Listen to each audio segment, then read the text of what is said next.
What's up, guys? This is Anime Crossover. I'm back with another episode of What If Naruto Was the Red Flash Part 15. And if you did enjoy this video, give this video a like. And if you're new to my channel and like my content, subscribe and hit that notification bell for more crossover fictions. Now let's begin this new video. The sound of falling water into a pool, the constant beep of an EKG, and the flutter of little wings were the ambient noises that jolted Naruto up from his slumber. And it wasn't like waking up from a normal nap or sleep, it was more like waking up with a hangover after a New Year's Eve, St. Patrick's Day, 4th of July, and Christmas party all rolled into one. He blinked his eyes to acclimatize to the lights and noticed he was in a medical bay, similar to the ones at Star Laboratories. He turned around to see Jiraiya seated by his side, scribbling notes in his notebook. "Are those notes for your smut novel?" Naruto said, causing Jiraiya to leap in surprise before realizing his godson was awake. "It's not smut, it's romance," Jiraiya said as he put his notebook away. "I'm glad you're awake, kid, you scared me a little." "Yeah, I understand scares and fear pretty well, now." Naruto tried to lean up, but Jiraiya assisted him before offering him a bottle of water, which he gulped down in a few gulps. "How do you feel?" Jiraiya was relieved Naruto was alive but concerned about his condition. "Honestly, I feel like I'm getting over the worst hangover humanly possible. Times 100, which is saying a lot coming from someone who can't actually get a hangover." Naruto shook his head and cracked his neck to loosen his stiff joints. He shifted slightly and perched on the gurney's edge. "How long have I been out?" "About 6 days." 6 days? Naruto was surprised he had been gone for that long. Jiraiya pointed to the big pile of empty IV bags he was going through behind him. "Whoa. Yeah, you went through an entire hospital's worth of IV bags. Guess having super metabolism has its drawbacks," Jiraiya remarked. Among other things, Naruto said as he stood up from the gurney. He wobbled a little, so Jiraiya helped him find his equilibrium. "Oh, man. Linda and the others must be worried."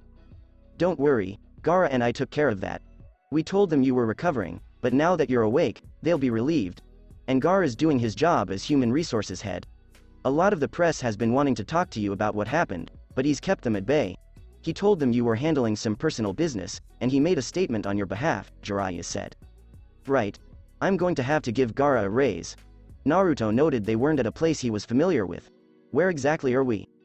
He heard and saw a young redhead woman in a specialized electronic wheelchair. Hi. I'm Naruto," Naruto said as she approached and shook his hand. "Barbara Gordon, it's a pleasure to meet you, and I'm glad to see you're on your feet. Considering all the IV bags you went through, I was worried you'd burst like a balloon," Barbara said. "I'd pay to see that," Jiraiya laughed, as Naruto simply looked at him. "If you don't mind following me out of the med bay, he'll want to speak with you," Barbara stated as she led them out. "Who is he?" Naruto wondered as he noticed they were in a massive and technologically complex underground bunker. She led them down a road that ran alongside an armory full of fascinating weapons and gadgets, and he could see a garage full of motorcycles in an awesome-looking automobile. "What exactly is this place?" "I like to call it the Bat Cave, and our fearless leader wants to talk." Barbara, Naruto, and Jiraiya climbed a tiny staircase to the main chamber, where a giant supercomputer sat. Someone sat in the chair, flanked by 2 young men, one elder and the other younger than Naruto. "He's wide awake." "Glad to see you're still alive," the older of the 2 young men said as he approached. "Dick Grayson." "Naruto." Naruto shook his hands before shaking hands with the younger one. "Tim Drake, that was a long nap you took," Tim said. "Well, it wasn't so much a nap as it was a period of self-reflection and confronting my inner demons," Naruto explained. "Then you've done what most people have never been able to do," Naruto said as the chair turned to show Bruce Wayne. "Impressed to see you're awake. Impulse." Bruce Wayne. Bruce Wayne is Batman. Naruto's brain was having a mini-stroke, to put it mildly. "Oh my god, Bruce Wayne is Batman, I cannot believe this." "Well, I wouldn't say that because you were in the top 5 list of anyone who could be Batman, but to know for sure is blowing my mind right now." "How much longer is that going to go on?" Barbara inquired of Jiraiya. "Give him a couple of seconds, this has happened before." "Wow, I can't believe." "Wait, you said Impulse, do you know who I am?" Naruto said, as Jiraiya, Barbara, Tim, and Dick nodded. "Let me guess, you took blood samples from me while I was unconscious and discovered I'm a metahuman. That, along with the fact that you and Mr. Allen awoke from your comas shortly before the mysterious blurs began to appear all over Central City, and given your connections to Star Labs and the calculated trajectory and time it takes for either of you to get to a crime scene helped to solidify my hypothesis, Bruce explained. Wow, you truly are the world's greatest detective. Would you mind telling me why you let me stay here? I'm guessing it's not just because of the superhero, vigilante solidarity or our business dealings, Naruto observed. That'd be me, Jiraiya said as she walked closer to Bruce.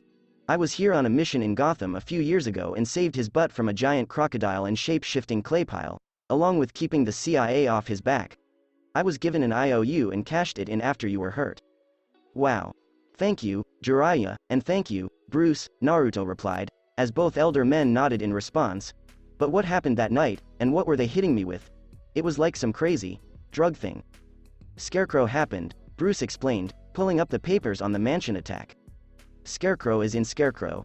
Jonathan Crane, crazy former psychiatrist who uses fear as a weapon and wears that burlap suit? Naruto inquired, attracting the attention of Bruce, Barbara, Dick, and Tim. They were perplexed as to how they knew that. A friend of mine keeps detailed files on Gotham City's supervillains. Call it a professional curiosity mixed with obsession, but I've read a bunch of articles on the Scarecrow and it doesn't sound like him to attack a charity function. That's because it's not. We did some digging and found out his reason for the attack. Bruce displayed an image of the Crow security guard who escorted Naruto out from the party and attempted to take him away. You were the intended victim, and someone put a bounty on your head while you were in Gotham. A bounty? Fantastic. I've only been in town for a week and I've got every criminal after me, and the gas he hit me with? Scarecrow's fear toxin. We developed a serum that neutralizes the effects, but it wasn't enough for you. Your metabolism burned through it quickly, so we had to monitor your condition. Your hyperactive brain chemistry accelerated the toxin's reaction and made it 10 times as lethal.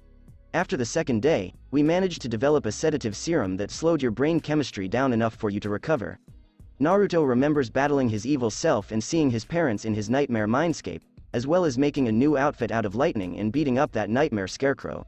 He was certain that was true, but he wasn't sure how. You wouldn't believe me if I told you, and I'm not even sure what happened in my head happened, Naruto said. So, who put the bounty on me? That's what we've been working on, and we finally figured it out, Dick said as he typed a few keys on the computer and a surveillance photo of a Chinese woman in a red dress appeared on the screen. Her full name is Victoria Sinclair, but most people in the criminal underworld call her Roulette, Barbara explained. Naruto inquired, who is she? She's a purveyor of sorts. She caters to the criminal and high end of the world as a spectacle shower. She hosts high-end death matches and fight clubs all over the world for expensive clients, but she's also a broker and liaison to anyone who pays her enough. She's been known to act as a middle woman for assassination hits and the like, Jiraiya explained. The CIA has had their eye on her for years, but she has the backing and protection of a lot of powerful people all over the world, so we can't do anything. However, the second she screws up, her fine ass is ours. I guess her abilities brought her to Gotham. Do you know who she works for? No, but whoever it is clearly wants you. Roulette put a $10 million bounty on you. Scarecrow had the first shot, but clearly failed. She's holding another meeting with everyone who accepted her bounty to discuss details later tonight, Tim said. Great, that's when we catch her. I need answers, Naruto continued. Whoa, Naruto, hold your horses. You just awoke from a practical coma and are still adjusting to your legs. Who knows what else that fear toxin did to you? Jiraiya advised. He's right. You need some food to get your body back to normal, Bruce added. Fine, I'll be right back. Naruto vanished in a flash of white and crimson lightning that made Barbara and Jiraiya's hair flutter back. Wow, that was really fast for the kid, Jiraiya said. Tim thought, how fast can he go? The last time I checked, I think Mach 1.5 or something along those lines, Jiraiya responded, only for another whoosh of air to erupt in the Bat Cave. They turned around and noticed Naruto in the med bay with a bunch of Big Belly burger bags. I figured he'd go with the Big Belly burger. I hope he got some extra, Tim added, only for Bruce to intervene. I don't want you to be groggy or slow in the field, Bruce explained. Right, sorry, Tim said, following Dick to the training area. Naruto ate his fill of Big Belly burger to restore his metabolism, and he felt wonderful after his first dozen burgers. Not only was he hungry and healing from whatever Scarecrow had done to him, but he felt different. He felt lighter, as though energized by something pure and energetic. Similar to how he would focus on his speed while exercising, but multiplied by 100. I've never seen anyone eat that many Big Belly burgers in one sitting and be happy, Barbara said as she and Jiraiya approached. Normally, eating that much would necessitate a painful trip to the restroom. I'm not like most people. All that fancy food is nice and all, but it's nice to go back to the basics. Besides, this will give me enough calories for later. I'll burn it off after tonight. Naruto sipped his cola while Barbara and Jiraiya took some fries. So, how did you get involved with the Batman? Barbara responded, probably similar to how the Arrow got his tech support or how you did as well. You know, when we first got reports of all the weird stuff going on in Central City, I wasn't sure it was real at all. A year ago, Naruto answered, I would have agreed with you. I never imagined I'd have superpowers and find myself in Batman's lair. The world has gotten strange. The world was always strange. You were just oblivious to it, Jiraiya said to both of them. You're looking a lot better, kid. Yeah, I just needed some food in me, Naruto explained, but after I woke up and the grogginess passed, I feel better.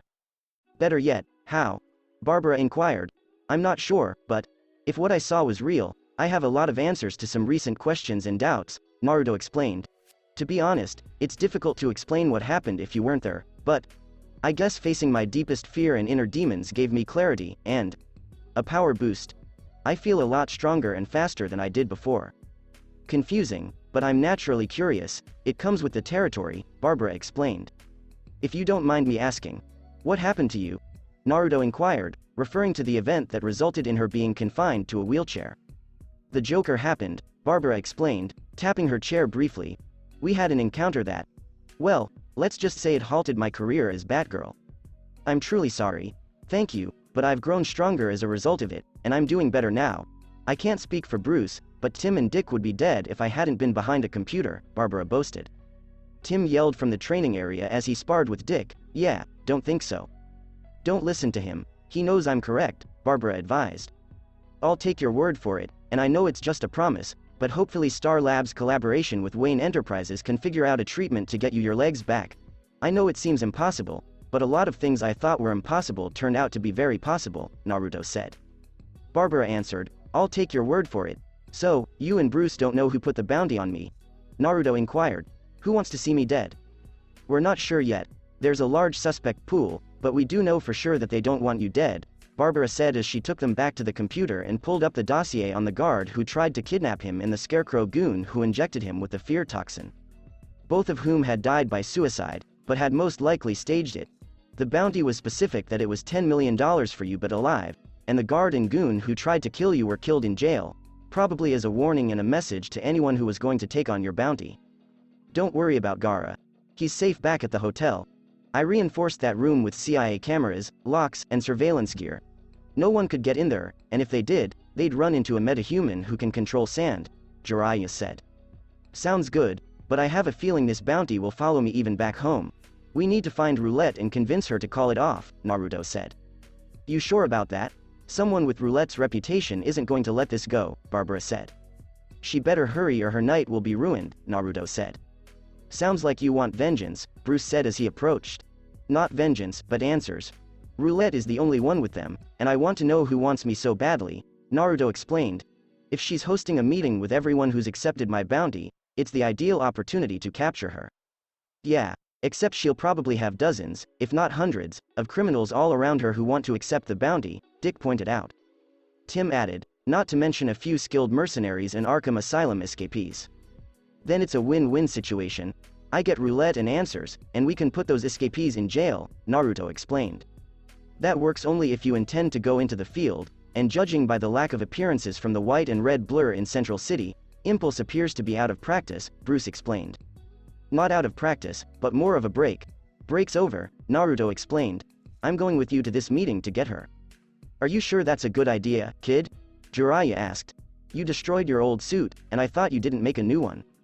True, but I'm not doing this as Impulse. It won't be long before someone makes a connection and digs deeper. Just give me a hoodie and a face mask and I'll be fine. Besides, Naruto's super sped away in a flash before reappearing with a recurved bow and quiver full of arrows, which he took from the Batcave's training area, armory. These will suffice. So, what? After a few training sessions with the arrow, you're thinking you picked up archery? Jiraiya teased, only for Naruto to draw an arrow and shoot, firing an arrow and hitting one of the training posts straight in the head. I stand corrected. Where did you learn to shoot? Do you think I make all those trick arrows and a new prototype bow for the arrow and don't learn how to shoot to test them? Naruto questioned incredulously. I'm not an ace sharpshooter like him, but I'm good enough for tonight. That implies you're going out tonight, Bruce pointed out. I have enough reservations about bringing you down here as it is. Bruce doesn't do well with unknown factors, and his trust is very difficult to gain, Dick continued, making Barbara and Tim laugh. And I understand that, but I'm not going to sit this out, so I'm going with you, and the only way to stop me is to lock me up, and something tells me you haven't figured out a way to neutralize my powers yet, Naruto said as he and Bruce exchanged a few words. It's your move, Batman, and if you're going after roulette tonight, you'll need all the assistance you can get. The remainder of the individuals in the cave were watching the fight between Central City's Crimson Speedster and Gotham's Dark Knight. Oh, I've never seen Bruce stumped like this before, Tim said to Barbara, only to be silenced. Alright, let's see how talented you think you are, Bruce replied. Excellent. I'll be in your lab if you need me. I've got some adjustments to make to this stuff. Naruto dashed to the lab. I'll never get tired of seeing that, Tim said, only for Bruce to throw him his trademark stare as the rest of the crew returned to work. Barbara was able to confirm their assumption on Roulette's location for her meeting with everyone taking up Naruto's bounty a few hours later. She was holding a bounty seminar or something at one of the abandoned Sionis industry warehouses near the docks. There was easy access to escape boats, and no officers were in the area or would go there until absolutely necessary. It was the ideal location for them to congregate. Are you sure about her position, Oracle? Bruce inquired. He walked over in his outfit, cowl down, to finish adjusting his gauntlets. Yup. She arrived about a half hour ago, and in that time a lot of other bad guys have arrived as well. I've already counted 200 of the city's worst, not to mention some of our favorite heavy hitters. I know you don't like it, but it might be a good thing you'll have a speedster there to back you up, Oracle said. That remains to be seen, Bruce said, putting on his cowl. So, any notable mentions? Dick said as he and Tim approached costumed as Nightwing and Robin. Oracle displayed adjacent street camera footage as well as Wayne Tech satellite photos. Well, we've got Bane, Black Mask, Killer Croc, Mad Hatter, the Riddler, Two-Face, the Electrocutioner, Firefly, Jaws, Great White Shark, not to mention the Joker, and those are just the ones I managed to get on camera. Who knows who else will be there? Then it's a good thing I'm coming with, Naruto said as he approached in ordinary boots, jeans, and a black hoodie with the hood and face mask pulled down. He was wearing battle gloves and carrying a recurve bow and a quiver full of recently upgraded arrows. Impulse may not appear in costume, but that doesn't mean I can't use my speed to even the odds. After all, they won't see me anyway, so, shall we begin? Oracle, contact GCPD once the fighting begins and keep an eye on the perimeter, Batman said as he, Robin, and Nightwing approached the garage. I'm working on it, she said as the door to the Batmobile opened for Batman to enter. He fired up the engine, which sounded like a hybrid of a Lamborghini and a tank. 9. Nightwing and Robin mounted their armored superbikes. Robin's was dark red and green with the R symbol on the side, known as the R-Cycle, while Nightwing's was blue and black, known as the Bluebird. Naruto took one look and fell in love. Wow. Got to love cool cars. When we finish this, I'm definitely going to design upgrades for you guys. Try to keep up. Naruto drew his hood and face mask, his eyes flashing with lightning. Barbara pressed a button on the computer, which activated the ramp and gate that led to the city. Naruto was the first to take off, followed by the Batmobile, Nightwing, and Robin. A ramp arose on the coast near Wayne Manor, approximately a mile away, in a place where no one was present, where the Batmobile, R-Cycle, and Bluebird emerged. On their route to the city, they took a detour into the woods. Batman maintained his focus on the road as his navigation system mapped the optimum route and relayed information from the Batcave. He noticed a flash of lightning in the mirror and shortly Naruto was racing beside the truck. A quick peek at the speedometer revealed that the two were traveling at roughly 210 miles per hour, so Batman pressed the afterburner button on the accelerator lever. The back engine's turbine lit up like a Christmas tree, as the Batmobile flew forward at speeds of up to 325 miles per hour. Okay, that's how we're going to do it. Two can play at this game, Naruto said as the four heroes made their way into Gotham City. Naruto sped up and swiftly caught up with the Batmobile before easily overtaking it. XXXXX line break April 2015 Gotham City, Gotham Harbor. The abandoned Sionis Industries warehouse on Gotham Harbor was now serving as a gathering place for anyone interested in receiving Gotham City's newest bounty, co-owner and main scientist of Star Labs Naruto Namikaze. A $10 million reward piqued the interest of virtually every crook in Gotham looking for a big payoff. Several hundred automobiles were parked on the street near the warehouse, with goons, mercs, or men in suits standing by as security or drivers. One of the drivers walked across the corner to smoke. He was smacked in the head and dragged away from the street light the moment he lighted his cigarette. Before an arrow with a thick metallic point struck one of the automobiles, the whistling of a projectile could be heard. The metallic tip beeped before releasing a short electromagnetic pulse that disabled the automobiles as well as any electronics the guards and drivers had, including phones. They were then subdued with tranquilizer darts. Tables and chairs were set up all over the warehouse as a kind of improvised event hall or the underground fight clubs that Roulette was known for. Roulette has her own security squad on hand to ensure her safety. These were some extremely talented crooks who could collect the prize, but they were criminals, so she needed to be extra cautious. Many of the tables were occupied by Gotham's numerous supervillains, who were accompanied by various members of their gang. At one table sat the disguised Venom, aided by Bane and his tiny army of mercenaries. Bane was a great combatant and thinker who did something no one else had done in Gotham: he broke the bat. Unfortunately, Batman recovered and fully reimbursed the favor. Despite the fact that Bane was a mercenary, his anger and desire to get even kept him in Gotham for the foreseeable future, and accepting this $10 million bounty would aid in his objectives. A tall man in a fancy business suit sat next to him, but what was weird was that he and his crew were wearing frightening black-tinted masks. This was Roman Siones, also known as Black Mask in the criminal underworld. He was your typical egotistical businessman who wants everything in the world and also enjoys torturing, maiming, and killing his adversaries. Overall, douchebag. Next to Black Mask sat a short, creepy-looking guy who resembled a cross between Napoleon, Gollum, and the Mad Hatter, and was unfortunately named the Mad Hatter. With a storybook spin, he and his Wonderland gang plagued Gotham. Then there were two green and purple henchmen who surrounded a green and purple suit-clad man wearing a green top hat with a purple question mark and a question mark cane. Edward Nygma, often known as the Riddler, is a fictional character. Terrorized Gotham with mind-boggling robberies, explosions, and terrorist acts to prove he was the smartest, but Batman continually proving him incorrect. Obsessive-compulsive disorder with narcissism in a textbook case. The Scarecrow gang and the Scarecrow himself stood next to the Riddler gang. The ex-psychiatrist who transformed fear into a weapon. He had the first shot at the bounty, but his men botched it, so now he was here to try to correct it. Another table was full with thugs clothed in black and white, but it was divided in half with one color on each side. Former Gotham City District Attorney before an accident transformed him into the half-scarred, split-personality criminal known as Two-Face led them. The remaining table was occupied by goons dressed as lousy and terrifying clowns as a tribute to their master, the Joker. The bleach-skinned, green-haired, purple suit-wearing clown prince of crime and the misery of Gotham's existence. The man who kills, torments, and enjoys what he does. The ultimate manifestation of disorder and anarchy. He was the most deadly of them all, and the only reason he agreed to take on this bounty was boredom and a chance to have some fun. There were plenty more of Batman's rogues gallery who were going to take on the bounty, such as the flamethrower-wielding jetpack-wielding Firefly, the electric glove-wielding assassin the Electrocutioner, former financier-turned-crazed gang leader Great White Shark, scarred serial killer Victor Jaws, mutated actor Basil Carlo turned shapeshifter Clayface, mutated crocodile like Killer Croc. 10. Aside from the top guns, the bounty was accepted by a slew of low-level thugs, crooks, and mob enforcers for the Falcone and Maroni crime families. Overall, many of the city's crooks were present. Roulette took a step forward on a makeshift stage, capturing everyone's attention. About 20 stragglers in the back were taken out quietly, to no one's knowledge, just as Roulette began to speak. "Welcome, all of you who are interested in the bounty my employer has offered," Roulette stated. "Who is your employer?" Firefly inquired, his voice slightly muffled by his mask. Roulette explained, "I'm afraid my employer wishes to remain anonymous in this situation.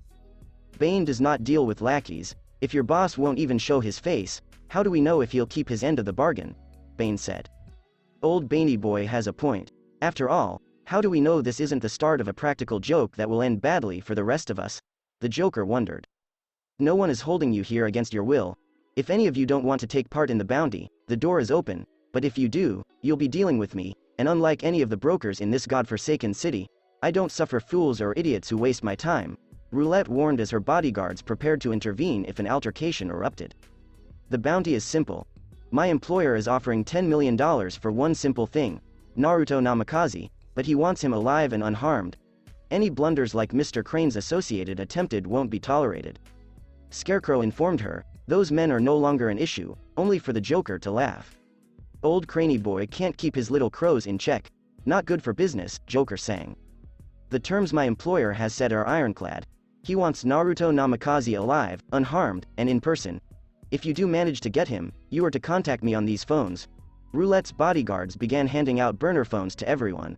"Once I receive confirmation of everything, the $10 million will be wired to any bank account you specify." The last phone was handed out by one of the guards, but it was knocked out of his hands by a projectile, and the guard and the low-level thug he handed it to were hauled into the air with lines. "I'm afraid none of you are going to be cashing in on that bounty," someone exclaimed as the ceiling lights began to break one by one. Bane sat up in his chair, watching the lights shatter. "Batman," he sneered, both angry and excited. Dozens more goons dashed for the doors, only to become entangled in massive metal nets that had fallen from the roof. The nets constricted and drew them into the ceiling and out of sight before any of their pals could save them. Everyone pulled out their weapons and began firing towards the ceiling, while Firefly ignited his jetpack and began hovering in the air. 3 arrows with heavy metallic points struck the wall before beeping and making a warbling sound. All of the heavy guns flew to the wall and gathered around the arrows, indicating that they were specialized magnetic arrows. The magnetic field pulled against the propelling force of Firefly's jetpack, causing it to malfunction. The two fought until an arrow damaged one of the engines, causing it to malfunction and allowing the magnetic force to win and slam him against the wall. The flamethrower was knocked away by a sharp metal bat-shaped throwing star or batarang before a yellow batarang hit one of Firefly's wings and released an electric shock that disabled his gear and knocked him out. An arrow struck the ground, connecting to a thick wire line, allowing Naruto to grapple down and kick numerous guys in the face. He landed in a roll and performed a flying scissor takedown on one of Scarecrow's henchmen, breaking his ankle and knocking him out with a kick to the face before turning and firing 3 arrows in quick succession, nailing 3 thugs in the arm or leg. He ducked and elbowed another goon in the stomach before tossing him against a pole and spun into a bow swing, knocking out 2 thugs who attempted to blindside him. When he noticed Scarecrow, he fired 2 bolo restraint arrows and tied up some more guys. "Crane!" Naruto yelled, knocking a mob enforcer face first onto the ground before flinging him into a wall. Before attacking, he shot a flashbang arrow toward Scarecrow and his group. He lunged forward and performed a flying knee takedown on one of Scarecrow's henchmen before taking his dagger and slicing another goon's tendons. He made a spinning leg sweep and stabbed several of them in the leg and thigh with the dagger to keep them still before turning around and slamming Scarecrow in the face with his bow, most likely breaking his nose. Scarecrow turned to strike Naruto with fear poison as he walked over to the prostrate supervillain, but Naruto grabbed his wrist and shattered it, preventing him from triggering his aerosol claw. "How about you get a taste of your own medicine, Dr. Crane?" Naruto pulled off his mask and sprayed Crane in the face with his own toxin. The fearful Scarecrow continued to scream and wail before being punched in the face, pushed into the wall, and eventually restrained with a bolo arrow. "I hope it's not as bad for you as it was for me." Batman jumped from the rafters and landed on a thug before spinning kicking another in the face and then executing a flying lunge takedown on another. He spun to the ground and grappled another before breaking his leg and launching a flashbang batarang at a bunch, concussing them and allowing Robin to jump down and easily take them out. He hit another goon twice in the face before grappling and tossing him into the air, where Nightwing swung forward and crashed into him feet first, sending him flying into a wall. When Nightwing was pulled from behind and booted one goon into a table, he began flailing out with elbows and eskrima strikes before slamming his face into the ground. He used a butterfly spin to avoid a thrown crate before closing the distance and finishing him with a grappling takeover. Nightwing then retaliated with a spinning hook kick before leaping over and smacking him in the head, allowing Robin to rush from behind with a shoulder charge and groin-punching bow staff. Robin twirled his staff and brought down 2 more thugs with fast punches before landing a leaping kick in the face of another thug. He threw batarangs at a thug to confuse and distract him, allowing him to close the distance and do a takedown. When Mr. Freezing observed Batman, Nightwing, and Robin battling, he aimed his freezing gun at them, only to be hit in the back of the suit by something. When he turned around, he spotted Firefly's flamethrower on the ground, accompanied by a beeping arrow that burst in his face. The frozen villain passed unconscious as a result of the unexpected explosion and heat rush from the flamethrower. Naruto darted forward to evade shooting from Riddler's troops, only to pop back up and trap them with a liquid cement arrow. He then ducked behind a wall for safety against some gunfire. Batman fired his grapple gun at a thug and drew him in for another clothesline takedown before vaulting to the side to dodge Great White Shark's bullets. A wingding knocked his rifle out of his hands and an eskrima stick struck him square in the nose as the pale and sharp-toothed thug searched around for his victim. Nightwing was able to bridge the distance and taser his ass unconscious as a result of the diversion. Nightwing was rushed from behind by the electrocutioner, only for a smoke pellet to explode in his face and causing him to cough up a lung. Robin then finished him off with a boot to the face. Another goon was disarmed before Naruto punched him twice in the face and threw him to the ground. He crossed a second goon on the right, ducking under a punch and roundhouse kick, then followed up with his own gut punch to the third goon before knocking him out with an elbow to the back of the skull. Naruto seized the second goon's leg and fractured his ankle before giving a knee to the temple and then putting off a spin kick to a goon who tried to approach him from behind before immediately firing an arrow at one of Riddler's shooters, striking him directly in the knee. Naruto stepped up to him and punched him in the face with his bow hand, which hurt much more. He instantly fired an arrow, knocking the gun out of Riddler's grip, before firing another at a charging goon from behind, striking him in the shoulder. Naruto then shot another arrow at one of Riddler's thugs, striking him in the knee. He stepped up to the goon and struck him in the face before taking out the arrow and firing it at the Riddler, knocking his cap off. "Riddle me this. What's green and purple but covered in black and red?" Naruto inquired, blocking a swing from Riddler's cane to the face. He disarmed the adversary before slapping him in the face with his own cane, slamming it down on his head, and then knocking him out with a kick to the nose. "You, after I kick your sorry ass." Naruto took a zip cuff and tied him up so he wouldn't flee. When Copperhead hopped atop Batman's back, he finished him out with a takedown that resulted in multiple fractured bones. Her body contorted as she brought her poison claws down on his face, but they were prevented by his gauntlet. He was able to grab her arm and throw her off. Copperhead crawled back to her feet and snarled at Batman before flexing her poison claws while Batman assessed her and planned possible assaults. She dodged several batarangs launched in short succession and charged forward. She slashed with her claws, but he seized her arm and twisted it behind her, only to get a boot to the face. She pounced on top of him and pushed her legs against his neck to immobilize him before kicking him in the chin. She jumped forward in a double-leg grapple before whirling around his torso and lowering her claws to slice him, only for a wire restraint arrow to appear out of nowhere and wrap her up like a present. Batman snatched her leg and threw her into a wall. Another wire arrow was launched, pinning her to the wall and delivering a small jolt to her neurological system. Batman then used a knockout gas batarang to knock her unconscious. The Dark Knight turned around to see Naruto battle with another bandit and stomp on his face. Naruto nodded to Batman, who nodded back before leaping out of the way to avoid an attack from Bane, while Naruto rolled out of the line of Two-Face's gunfire. Naruto ducked over a table as Two-Face fired at him with his two pistols, trapping him there until he could reload. "You picked a bad day to pick a fight in Gotham, Arrow. You should have stayed in Starling. Too bad for you, you won't be going back."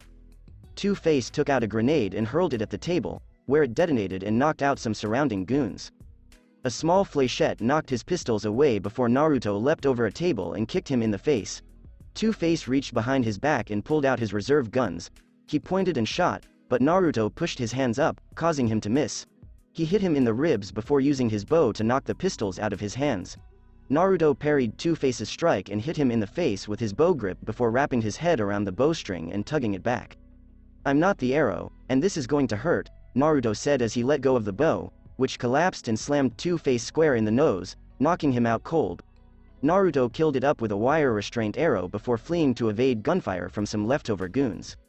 Robin had just finished beating up another thug with his bow staff when he sidestepped a knife to the back and threw Jaws to the ground. He smacked his bow staff into Jaws's jaw before turning to the side to dodge a blow from behind. Robin seized his assailant's arm and slammed it into his shoulder, shattering his elbow, and finishing with a spinning throw into a crate. Jaws charged at him with two sharp knives in a bloodthirsty expression, swiping and slashing with deadly intent, while Robin blocked and dodged all of his strikes. Any average person would have died by now, but Robin had been trained by Batman himself and was able to hold his own. Robin was protected from a knife swipe and lunge by a duck and dive roll. Jaws quickly stopped some batarangs, only for Robin to point his bow staff like a rifle at the scarred Madkiller and click a button on the handle. The bow staff's end opened and discharged 4 pellets in fast succession, exploding in Jaws's face and pelting him with a powerful tear gas. It left Jaws a coughing, sobbing mess, exposed to attack, which he received. A leg sweep knocked him onto his back, where he was knocked unconscious by a bow staff slam to the stomach and then the face. Robin took out a pair of handcuffs and cuffed him while inspecting his knives. To dodge shooting from Black Mask's goons, Nightwing vaulted and flipped over tables and containers, and utilized his grappling gun. His acrobatics and quickness made him a difficult target. He swung around a support beam before hurling some smoke pellets at the ground. The dense cloud of smoke obscured vision, but lenses activated in Nightwing's domino mask, allowing him to discern their heat signatures. He tasered one goon with 2 electric wingdings before using his Eskrima sticks to take out the others with skill and effectiveness, as well as taser shocks to the system and bone-breaking assaults. When one of his Eskrima sticks was knocked out of his hand by a bullet, Nightwing dispatched the last of the goons. As Black Mask emptied a whole pistol clip before reloading and hurrying to the exit, he clawed up the ceiling and hid in the shadows. 2 wingdings swooped into the air and collided with the side of the exit door as Black Mask unlocked it. Running into the wingdings bounced the wicked gangster away from the door, where Naruto grabbed him by the back of the neck and threw him into a container. Nightwing launched another wingding, which exploded into a net and prevented Black Mask from fleeing. "Nice work," Nightwing said. "Thank you," Naruto said as a massive muddy wave engulfed him and swallowed him whole. Crap. Nightwing would have gone to aid him if Killer Croc hadn't come out of nowhere and swatted him with his claw. He ended up hitting Robin, and the two collided with a wall and collapsed to the ground. Nightwing gasped in anguish and sat up, signaling that he was alive but in pain. When he and Robin saw Croc charging, they shot flashbangs and smoke pellets before fleeing. Because Batman was still dealing with Bane, the two protégés were left to battle Killer Croc. Batman weaved and dodged Bane's attacks before turning over, seizing him by the neck, and flinging him away. Bane recovered and tossed a box and several chairs, which he easily avoided. Batman retaliated by launching multiple batarangs that became embedded in his skin and armor, but they had no effect. Bane pressed a button on his wrist and began injecting venom into his system, increasing his size, strength, and rage. He charged again, prompting Batman to grapple out of the path and throw an exploding batarang that struck Bane in the face, disorienting him. Several more batarangs shot through the air, slicing through the venom tubes on his head and arms. 3 electric batarangs struck Bane in the areas where the tubes were linked, delivering tremendous shocks that caused him to scream in pain and fall to one knee, but he remained conscious. "The same old trick will not work on me twice, Batman," Bane said as he rose to his feet. While he didn't have any more venom in his system, his body had already absorbed enough to cause him problems.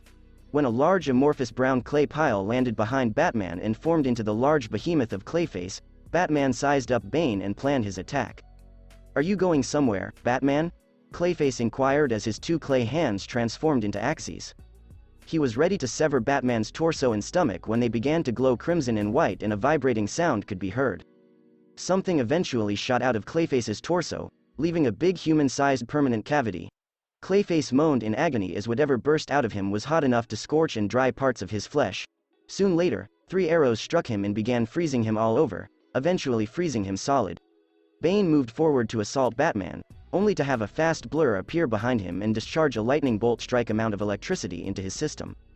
Bane passed out and fell on his face, where Batman noticed Naruto standing there, still with his hood and face mask up and quiver on his back, but his hands and forearms were shining a solid white and red light, as if they were armor.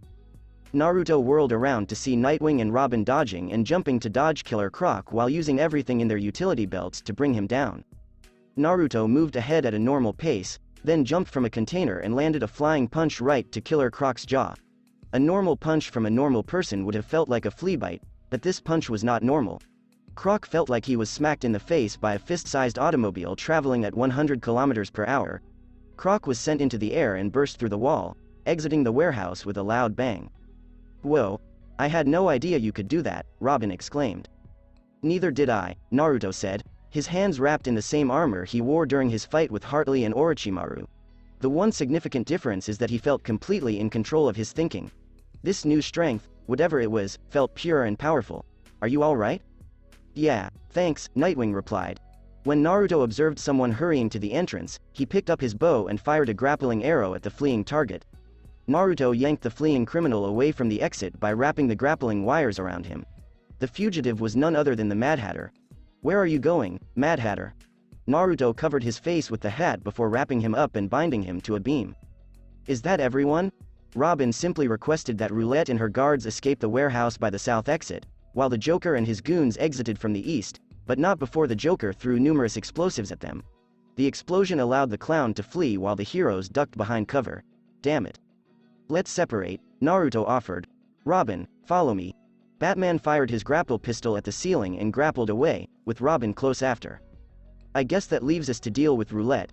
Nightwing and Naruto dashed out of the warehouse, where they saw Roulette being escorted by her security team.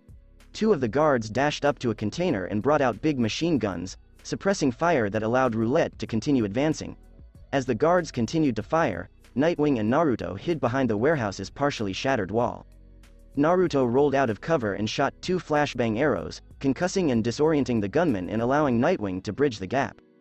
He flipped in the air and threw his Eskrima sticks, which ricocheted off a crate and whacked each guard in the head before returning to his hands and finishing them out with taser strikes to the chest and skull. While Naruto launched his final bolo restraint arrow at Roulette's knees, Nightwing threw a wingding and hit the remaining guard, sending him tripping into the harbor. She tripped and reached out a knife to extricate herself, only to have an arrow knock it away. Naruto approached her, an arrow drawn back on the bow. "If you try to flee, the next arrow will be lethal," Naruto warned. When their earcoms activated, Nightwing stated, "Trust me on this, he's not in a joking mood. Guys, Batman needs backup. The Joker brought heavy weapons, and things aren't looking good," Oracle said. "Go, I got her," Naruto said as Nightwing fired his grapple gun and walked away. Naruto snatched Roulette's arm and lifted her up. "We really need to talk." Batman and Robin had taken care of 2 stragglers in Joker's small company, allowing the clown and his crew to gain access to their hidden supply containers and obtain heavy weapons such as heavy machine guns, grenade launchers, and RPGs. 2 of the guys were easily disarmed by quick ducking and batarang throws, allowing Robin to take them out. Before he could deploy his grenade launcher, Nightwing swung by and fired 4 knockout darts from his wrist gauntlet. The last thug with the RPG took aim only to have a batarang knock it to the side, causing him to miss. Only the roar of an automobile and loud honking got their attention after a grapple claw yank and clothesline takedown knocked him out. Soon after, a massive purple and green APC with a 20mm heavy cannon on top and a clown mask came barreling through. "I spy with my little eye. A bat and his birds who need to die," said the Joker, who was inside the APC, aiming the cannon. Batman, Nightwing, and Robin threw down all of their smoke pellets and bolted just before the Joker pulled the trigger. The cannon blew a crater in the ground, and the shockwave knocked the vigilantes off their feet. When the Joker engaged the APC's infrared imaging software and saw Batman lying on the ground, he slammed on the gas and was quite content to run him over. The Joker smiled maliciously as he moved closer to accomplishing his lifelong desire of killing the Bat, only for him to vanish. Along with Batman's disappearance, 2 electrical arrows were lodged in the engine, overloading the APC's system, and an explosive arrow lodged in the left front wheel exploded. The APC shook and bounced as the explosion destroyed the wheel and tire, as well as most of the axles on the vehicle's underside. With a horrible thud, the APC swung to the side and plowed into the side of the warehouse. The Joker opened the door, although he wasn't in great shape. He was stretched across the front seats and looked terrible. After noticing Batman in the rearview mirror, he dug into his pocket and attached his joy buzzer before dangling his hand out. "Please, Batman. Help me," he pleaded, and as his hand was taken, the buzzer delivered a powerful electric jolt to Batman. "Gotcha. H-A-H-A-H-A-H-A-H-A-H-A-H-A-H-A-H-A." The clown cackled in delight at Batman's defeat, only to discover that he was holding the hand of the mysterious archer who assisted the Caped Crusader. The strange thing was that he wasn't dead, and the lethal electric shock provided by the joy buzzer was being absorbed by the glowing armor on the archer's hands. "That looks like fun. Let me try." Naruto smirked as he squeezed the Joker's hand and delivered his own electric shock, causing the Joker to scream in pain. "Ah!" The Joker collapsed after a few seconds. Batman stepped over to see the damage and smiled. "Not too bad." The Joker was bound with every wire, handcuff, and zip cuff they had, and all of his weapons and toys were taken away. Roulette had been chained to a box while Naruto went to assist Batman and the others in dealing with the Joker. She reached inside her belt and unfastened her pricey buckle to retrieve the little knife she had hidden. She used it to hack herself free because it was little yet sharp. Before she could flee, an arrow flew over her nose and struck the crate. "I warned you what would happen if you tried to flee," Naruto said before firing another arrow near her shoulder. "I've done nothing wrong in Starling, Arrow, so why come after me?" Roulette asked as Naruto launched another arrow near her other shoulder. "I am not the arrow. I want to know who killed Naruto Namikaze. I'm just a broker acting on behalf of someone else," she explained. "And one thing I take pride in is my confidentiality. It's bad for business if I give up my clients. Your clients should be the least of your worries right now." Naruto advanced a few feet and fired another arrow. It landed just over her hair this time. Even though her reputation had made her appear cool and collected, she was becoming apprehensive. "I want the truth, who put out the bounty?" "I don't know," she exclaimed. "They contacted me from a burner phone and set everything up through a dummy account in the Cayman Islands. I don't know who they are, but they must really want him." Naruto approached, emptying Roulette's purse before grabbing her phone. "Consider yourself out of business," Naruto said as he walked away, his phone in his pocket. "Do you really think this is going to stop me? I've got a lot of powerful connections. Despite what you and Batman did tonight, I'll be out in a matter of hours. I'm not the bad guy. I just fill a need in the world," Roulette taunted, only for Naruto to turn and fire an arrow at her right thigh, sending her to the ground helpless. In pain, she gripped her leg and stared at the arrow embedded in it. It was excruciatingly painful. Naruto finished before walking away. "Something tells me that will slow you down a bit." Robin complimented him, saying, "Nice shot." As the heroes left, Naruto said, "I missed."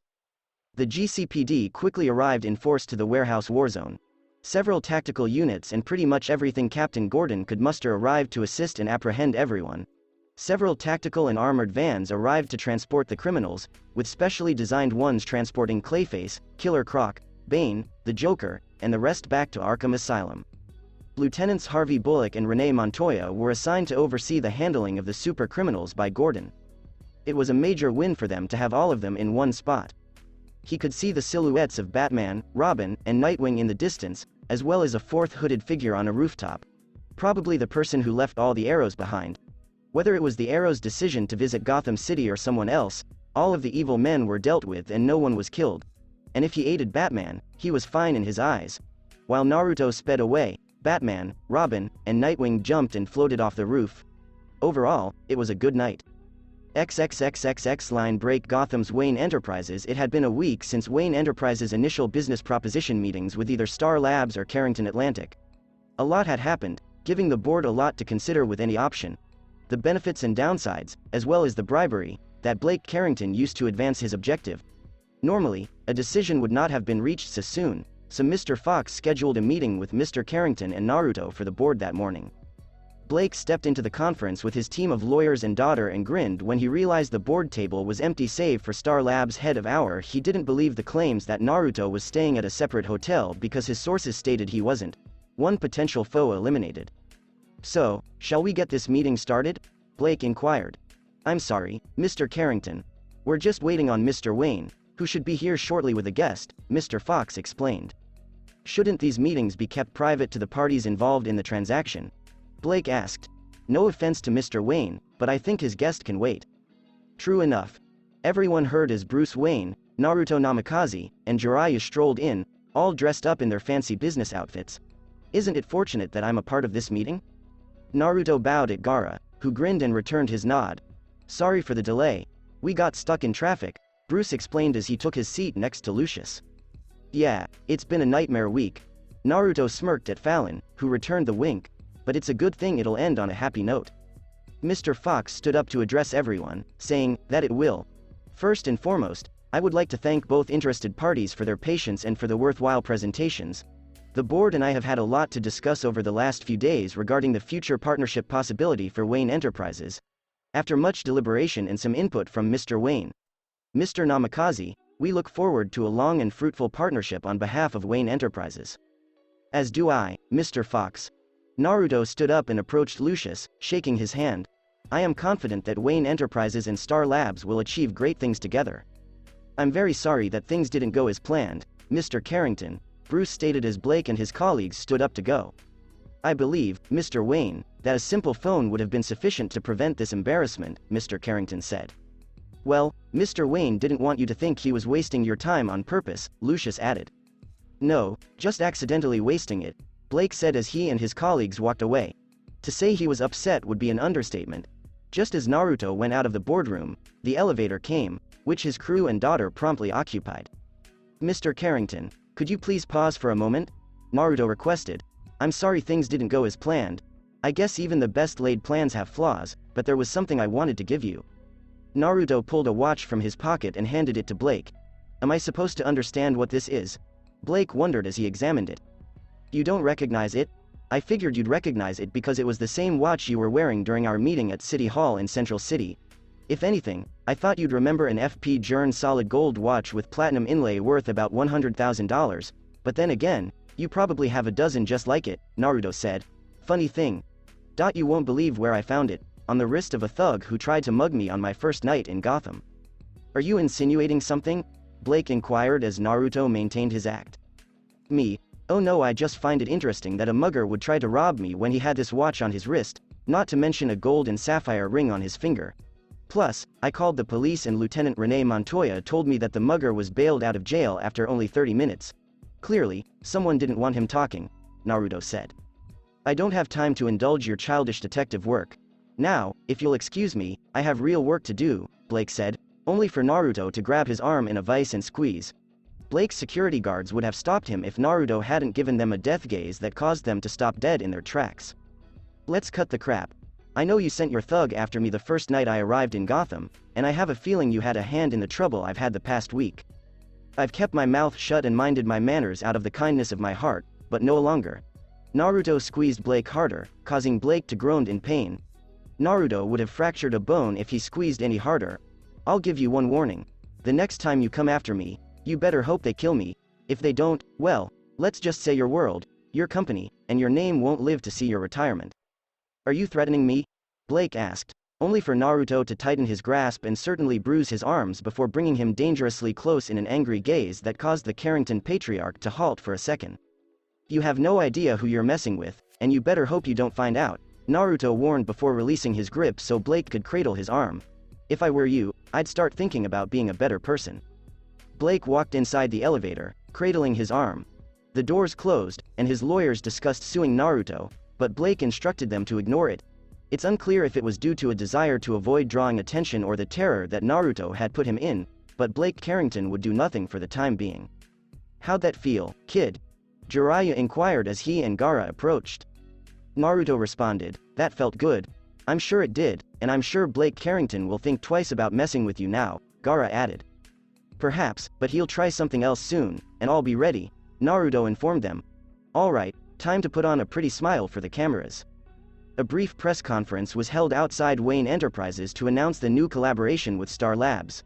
Lucius Fox discussed the alliance and the numerous prospects and benefits it would bring to the community and both companies. Naruto also spoke briefly, largely about how this collaboration will assist Gotham in the future and improve the quality of life for all of its people. Naruto and Lucius exchanged handshakes for the cameras, as well as a photo op with Bruce.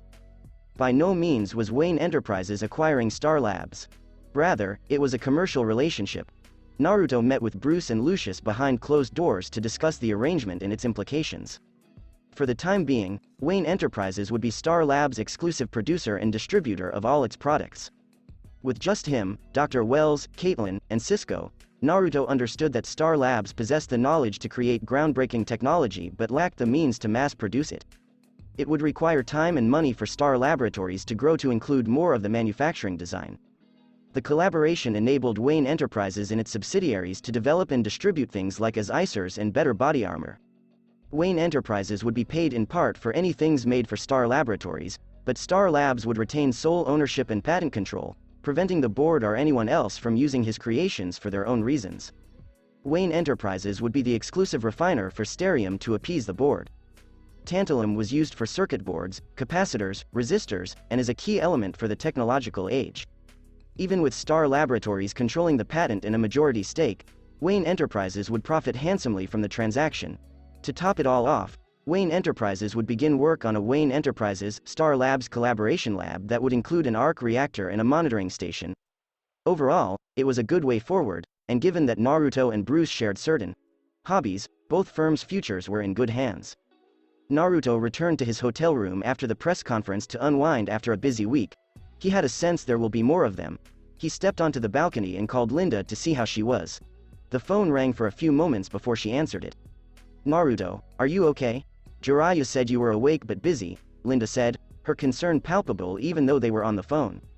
Yeah, I know, and I'm sorry. Naruto comforted her, but I'm fine. Believe me, I am.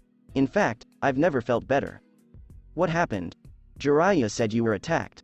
Yes, by Scarecrow. One of his goons attacked the charity event we were at and hit me with his fear toxin, and I was out for a few days to recover. And face my inner demons, Naruto stated.